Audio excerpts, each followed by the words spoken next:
સુરત મહાનગરપાલિકાના અધિકારીઓ સિંગણપુરના સ્વિમિંગ પુલમાં દારૂની પાર્ટી કરતા પકડાયા। ગુજરાતમાં દારૂ પર પ્રતિબંધ છે, પરંતુ અહીં દારૂ છૂટથી મળે છે અને પીવાય પણ છે।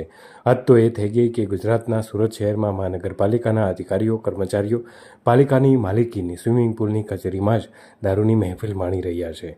દારૂની મહેફિલ માણતા અધિકારીઓ ગુરુવારે રંગે હાથ પકડાઈ ગયા હતા।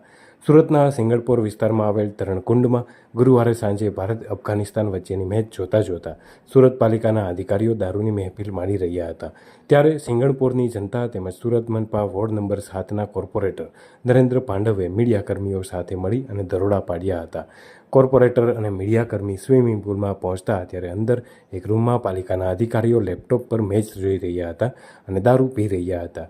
મીડિયાકર્મીએ જોઈને દારૂડિયા અધિકારીઓ ઊભી પૂંછડીએ ભાગ્યા હતા। મીડિયાકર્મીએ વિડીયો રેકોર્ડિંગ ઓન રાખતા દારૂની બોટલો, નોનવેજ અને ભાગતા અધિકારીઓ કેમેરામાં રેકોર્ડ થઈ ગયા હતા। આજરોજ સિંગણપુર વિસ્તારની અંદર વિજયરાજ પાસે આવેલ સિંગણપુર વિસ્તારની અંદર એક જ સ્વિમિંગ પુલ આવેલું છે, તરણકુંડ જેને કહેવામાં આવે છે।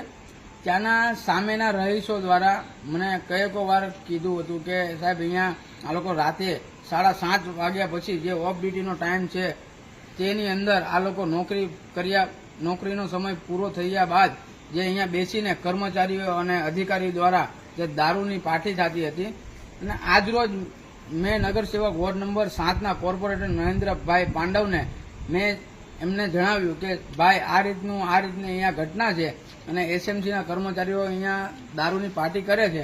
તો નગરસેવકે મને એવું કીધું કે હું આવું છું અને અમે એ આવ્યા બાદ અમે એક સાથે અંદર ઘૂસ્યા અને ત્યાંના જે દારૂ જે પીતા હતા ત્યાંના જે અધિકારીઓ જે આશરે 5 થી 6 જણા હતા।